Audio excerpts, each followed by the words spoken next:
What's going on, guys? So today I'm going to show you how to set up Google OAuth credentials for N8N. So when you're in your N8N platform, you see I have all the tools here. Got your Google Sheets. Let's say we want to connect to Gmail. In order to connect to Gmail, you have to create a new credential, and it asks you for a client ID and a client secret. So what you need to do is head on over to Google Cloud Platform. Now you need to, I'm not going to go over this in this video, but you need to set up a Google Cloud Platform account. Once you do that and you're in this dashboard, you would come over here in the top left and create a new project. Let's name it N8N YouTube OAuth. Create that. Okay. Now let's just wait for that to load. There we go. N8N YouTube OAuth. So you can select it from there, or you can select it from the top left. Once you've done that, you're going to want to come over to APIs and services. And what you're going to need to worry about here is the credentials and the OAuth consent screen. So do the OAuth consent screen first.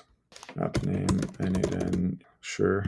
Select an email, external, contact information, agree to the terms and services, and create.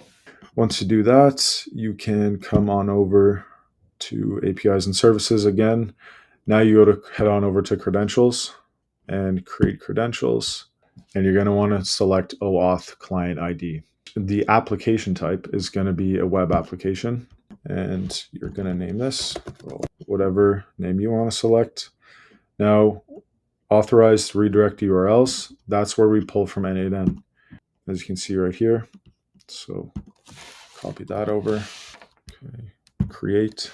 Now it gave us our client ID and our client secret. So we need to copy that client secret over. Client ID, we'll do that first. Client ID, client secret. And that's going to allow you to connect to most of the Google tools. So you can just sign in with Google, select your email address, and that should get you in. But once you've signed into Gmail, you can now use the same authorization for multiple different tools. As you can see here on my Gmail, I have Gmail OAuth 2 API, and also on my Google Sheets, I have Google Sheets OAuth 2 API. So it's the same authentication code. You can use them for multiple different tools.